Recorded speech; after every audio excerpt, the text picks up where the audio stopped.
saying whether you are vaccinated. Do you want to say now? As I said, America, if it's nothing else, it's about liberty. It's about being able to live your life free from the government telling you what to do. And so we understand this thing about slippery slopes. The minute that I start telling you about my vaccine status, and then we're going to be down the bottom of the mountain trying to figure out how we got there, because now you want to know what's in my DNA. Yep. You're going to want to know this, that, and the other. You got it. In New York, you see, we have people, waiters asking people their vaccination status.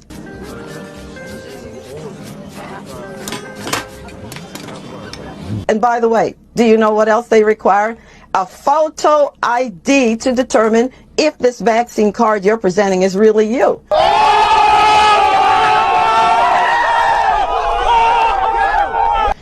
Who are we fooling? Come on. Let's say you get the vaccine. Go ahead and get the vaccine. If that's what you want to do, get the vaccine. Don't force it on anybody else. We know, and by the way, media, they're not telling us that people are suffering as a result of getting the vaccine. What? I can't believe you just did that. They have all kinds of problems. I understand it might be the minuscule, but when you're the one out of 30,000 that gets it, it's important to you.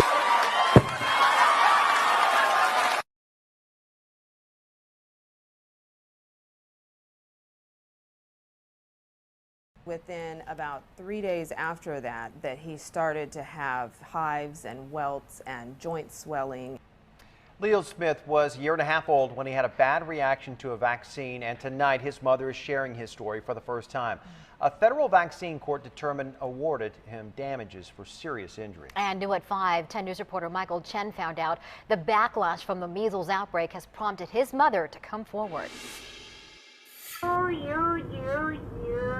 This video of Leo Smith was shot about 8 months after he received 2 vaccine injections, including one for diphtheria and whooping cough, hours after getting the vaccines. An injection site reaction that was red. Leo's mother, Amy Minton-Smith, says within days he had hives, joint swelling, and a fever, and within weeks, seizures. Doctors told her the cause was a rare vaccine reaction. 1 in a million is what she said. 2 months after the injections, the symptoms subsided, but Leo stopped talking. 8 months later, the original symptoms returned after Leo caught a cold.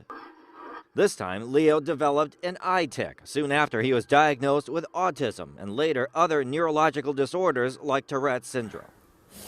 His mother says she feels constant guilt. I thought I was protecting him by taking him in to get his vaccines, and I ended up injuring him for the rest of his life.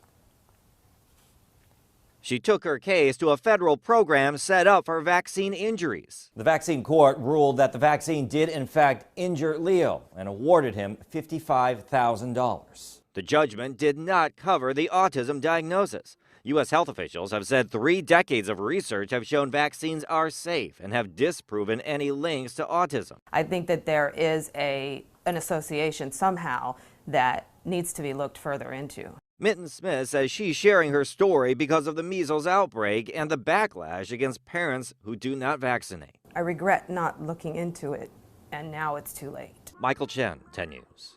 Now, to give you some perspective, since 1988, billions of vaccines have been administered here in the United States. Among those, there have been more than 15,000 injury and death claims related to vaccines. Nearly 4,000 cases received compensation from a federal fund.